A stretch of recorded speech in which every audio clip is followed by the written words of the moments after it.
Hi hello friends, ನಮಸ್ಕಾರ.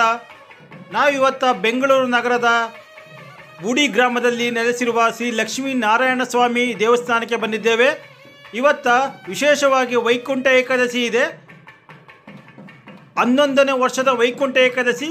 ಬನ್ನಿ ಈ ದಿನದ ಅಲಂಕಾರ ಹೇಗಿದೆ ಅಂತ ನೋಡೋಣ. ಸತತವಾಗಿ ಬೆಳಗ್ಗೆ 6 ಗಂಟೆಯಿಂದ ರಾತ್ರಿ 9 ಗಂಟೆವರೆಗೂ ಸ್ವಾಮಿಯ ದರ್ಶನ ಮಾಡಲು ಅವಕಾಶವಿದೆ.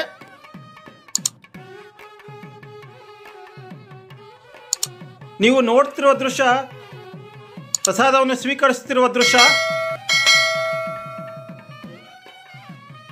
ಬನ್ನಿ ಒಳಗಡೆ ಹೋಗೋಣ. ಒಳಗಡೆ ಯಾವ ರೀತಿ ಅಲಂಕಾರ ಮಾಡಿದ್ದಾರೆ ಅಂತ ನೋಡೋಣ. ಇವಾಗ ನೀವು ನೋಡ್ತಿರುವ ದೃಶ್ಯ ಭಕ್ತಾದಿಗಳು ಸ್ವಾಮಿಯ ದರ್ಶನ ಮಾಡಲು ನಿಂತಿರುವ ದೃಶ್ಯ. ಮತ್ತೊಂದು ಕಡೆ ಸ್ವಾಮಿಯ ದರ್ಶನ ಮಾಡಿಕೊಂಡು ಪ್ರಸಾದವನ್ನು ಸ್ವೀಕರಿಸುತ್ತಿರುವುದನ್ನು ನೋಡ್ತಿದ್ದೀರಾ. ಇವಾಗ ಸ್ವಾಮಿಯ ದರ್ಶನ ಮಾಡೋಣ. ಬನ್ನಿ, ನಮ್ಮ ಜೊತೆ ಕಬಡ್ಡಿ ಪಿಲ್ಲಪ್ಪ ಅವರಿದ್ದಾರೆ. ಈ ದೇವಸ್ಥಾನದ ಬಗ್ಗೆ 2 ಮಾತನ್ನು ಹೇಳ್ತಾರೆ, ಕೇಳೋಣ ಬನ್ನಿ. ವೈಕುಂಠ ಏಕಾದಶಿ ಹಬ್ಬದ ಶುಭಾಶಯಗಳು. ಈ ದಿವಸ ನಮ್ಮ ಗುಡಿ ಗ್ರಾಮದ ಲಕ್ಷ್ಮೀನಾರಾಯಣ ಸ್ವಾಮಿ ದೇವಾಲಯದಲ್ಲಿ ಪುರಾತನ ಕಾಲ ದೇವಸ್ಥಾನ. ಇದು ಸುಮಾರು 300 ವರ್ಷಗಳ ಇತಿಹಾಸ ಇರತಕ್ಕಂಥ ದೇವಸ್ಥಾನ. ಈ ದೇವಸ್ಥಾನದಲ್ಲಿ ನಾವು ಪ್ರತಿ ವರ್ಷ ಬಹಳ ಅದ್ದೂರಿಯಾಗಿ ವಿಶೇಷ ವೈಕುಂಠ ಹಬ್ಬವನ್ನು ಆಚರಣೆ ಮಾಡ್ತಾ ಇದ್ದೀವಿ. ವಿಶೇಷವಾಗಿ ಅಲಂಕಾರವನ್ನು ಭಾಳ ಚೆನ್ನಾಗಿ ಹೂವಿನ ಅಲಂಕಾರ ಎಲ್ಲ ಮಾಡಿ ಬರುವಂಥ ಎಲ್ಲ ಭಕ್ತಾದಿಗಳಿಗೆ ಪ್ರಸಾದವನ್ನು ಲಡ್ಡುವನ್ನು ವಿತರಿಸುವಂಥ ಸುಮಾರು ಒಂದು 20,000 ಲಡ್ಡುಗಳನ್ನು ನಾವು ಮಾಡಿಸ್ತಾ ಇದ್ದೀವಿ. ಜೊತೆಯಲ್ಲಿ ಬರುವಂಥ ಎಲ್ಲ ಭಕ್ತಾದಿಗಳಿಗೆ ಪ್ರಸಾದವನ್ನು ಸಹ ಈಗಾಗಲೇ ನಾವು ನೀಡ್ತಾ ಇದ್ದೀವಿ. ಪ್ರತಿ ವರ್ಷ ನಮ್ಮ ಈ ಒಂದು ದೇವಸ್ಥಾನಕ್ಕೆ ಈ ಒಂದು ವೈಕುಂಠ ಏಕಾದಶಿ ಹಬ್ಬದ ದಿವಸ 15,000ರಿಂದ 20,000 ಜನ ನಮ್ಮ ಸುತ್ತಮುತ್ತಲಿನ ಭಕ್ತಾದಿಗಳು ಬಂದು ಈ ಒಂದು ದೇವರ ದರ್ಶನವನ್ನು ಪಡಿತಾ ಇದ್ದಾರೆ. ನಮ್ಮ ಗ್ರಾಮಸ್ಥರು, ನಮ್ಮ ಮುಖಂಡರು, ಎಲ್ಲರೂ ಹಿರಿಯರೆಲ್ಲ ಸೇರಿಕೊಂಡು ಈ ಒಂದು ಕಾರ್ಯಕ್ರಮವನ್ನು ಹಮ್ಮಿಕೊಂಡಿದ್ದೀವಿ. ತಾವು ಬಂದಿದ್ದೀರಾ, ತಮ್ಗೆಲ್ರಿಗೂ ಧನ್ಯವಾದಗಳು ತಿಳಿಸ್ತಾ ಇದ್ದೀನಿ. ಹಾಗೆ ಶುಭಾಶಯಗಳು ತಿಳಿಸ್ತಾ ಇದ್ದೀನಿ. ಭಕ್ತಾದಿಗಳು ಇನ್ನೂ ಹೆಚ್ಚಿನ ರೀತಿಯಲ್ಲಿ ತಾವೆಲ್ಲ ಬಂದು ಸ್ವಾಮಿ ಲಕ್ಷ್ಮೀನಾರಾಯಣ ಸ್ವಾಮಿಯ ಸೇವೆಯನ್ನು ಆಶೀರ್ವಾದವನ್ನು ಪಡೆದು ಪ್ರಸಾದವನ್ನು ಸ್ವೀಕರಿಸಬೇಕಾಗಿ ವಿನಂತಿಯನ್ನು ಮಾಡ್ಕೊಂಡು ನಮ್ಮ ದೇಶದ ಎಲ್ಲ ರಾಮನ ಭಕ್ತರ ಒಂದು ಆಸೆ ಇತ್ತು. ಸುಮಾರು ಒಂದು 25 ವರ್ಷಗಳಿಂದ ಹೋರಾಟ ಮಾಡ್ತಾ ಇರೋದು ನಾವು ತಾವೆಲ್ಲ ನೋಡಿರ್ಬೋದು. ಅಯೋಧ್ಯೆಯಲ್ಲಿ ರಾಮ ಮಂದಿರ ನಿರ್ಮಾಣ ಮಾಡಬೇಕು ಅಂತ ಅನೇಕ ಜನ ಹೋರಾಟವನ್ನು ಮಾಡಿಕೊಂಡು ಬಂದರು. ಸತತವಾಗಿ ಒಂದು 10 ವರ್ಷದಿಂದ ನಮ್ಮ ದೇಶದ ನೆಚ್ಚಿನ ಪ್ರಧಾನಮಂತ್ರಿಗಳು ನರೇಂದ್ರ ಮೋದಿಜಿಯವರು ಬಂದ ಮೇಲೆ ಈ ಒಂದು ಅಯೋಧ್ಯೆಯಲ್ಲಿ ರಾಮ ಮಂದಿರ ಕಟ್ಟಬೇಕು ಅಂತ ಒಂದು ತೀರ್ಮಾನ ತಗೊಂಡು ಎಲ್ಲ ನಮ್ಮ ನಾಡಿನ ಹಿಂದೂ ದೇವಾಲಯಗಳ ಎಲ್ಲ ಮುಖಂಡರುಗಳು, ಸ್ವಾಮೀಜಿಗಳು ಎಲ್ಲ ಅವರ ನೇತೃತ್ವದಲ್ಲಿ ಇವತ್ತು ಆ ಒಂದು ಅಯೋಧ್ಯೆಯಲ್ಲಿ ರಾಮ ಮಂದಿರ ಇದೆ. ಜನವರಿ 24ನೇ ತಾರೀಕು ಉದ್ಘಾಟನೆ ಆಗ್ತಾ ಇದೆ.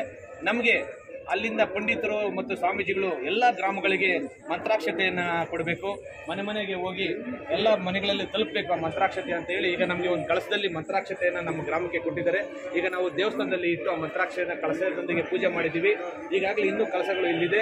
ಈಗ ಸುಮಾರು ನಾವು 150-200 ಜನ ಈಗ ಈ ಒಂದು ಮಂತ್ರಾಕ್ಷತೆಯನ್ನು ಮತ್ತು ಆ ಕಳಸವನ್ನು ತೆಗೆದುಕೊಂಡು ದೇವಸ್ಥಾನದಿಂದ ಪೂಜೆ ಮಾಡಿ ನಾವು ನಮ್ಮ ಗುಡಿ ಗ್ರಾಮದ ಪ್ರಮುಖ ಬೀದಿಯಲ್ಲಿ ಒಂದು ರೌಂಡ್ ಹಾಕೊಂಡು ಬಂದು ಮತ್ತೆ ಅದನ್ನು ಇಲ್ಲಿಟ್ಟು ಪೂಜೆಯನ್ನು ಮಾಡಿ ಆ ಮಂತ್ರಾಕ್ಷತೆಯನ್ನು ಎಲ್ಲ 2,000 ಮನೆಗಳಿಗೆ ನಾವು ನಮ್ಮ ಗುಡಿ ಗ್ರಾಮದ ಎಲ್ಲ 2,000 ಮನೆಗಳಿಗೆ ಆ ಮಂತ್ರಾಕ್ಷತೆಯನ್ನು ತಲುಪುವಂಥ ಕಾರ್ಯಕ್ರಮವನ್ನು ನಾವು ಹಮ್ಮಿಕೊಂಡಿದ್ದೀವಿ.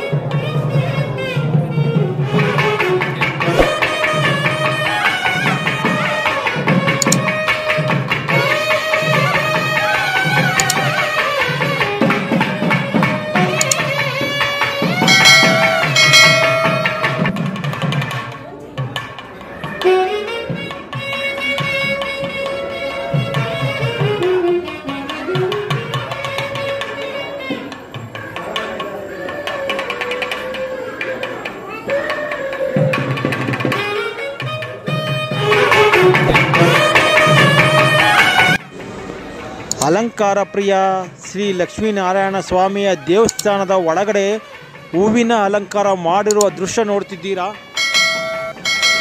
ನೋಡಿ, 2 ಕಣ್ಣು ಸಾಲದು ಈ ಅಲಂಕಾರವನ್ನು ನೋಡೋಕ್ಕೆ. ಪ್ರತಿ ವರ್ಷವೂ ಅದ್ದೂರಿಯಾಗಿ ಅಲಂಕಾರ ಮಾಡಲಾಗುತ್ತದೆ. ಇನ್ನು ಯಾರು ನಮ್ಮ ಚಾನಲ್ಗೆ ಸಬ್ಸ್ಕ್ರೈಬ್ ಆಗಿಲ್ಲ ಅವರು ಕೂಡಲೇ ಸಬ್ಸ್ಕ್ರೈಬ್ ಆಗಿ. ಹಾಗೆ ಪಕ್ಕದ ಬೆಲ್ ಐಕಾನ್ ಅನ್ನು ಒತ್ತಿ ಒಂದು ಲೈಕ್ ಕೊಡೋದನ್ನು ಮರೆಯಬೇಡಿ.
ಏನಪ್ಪ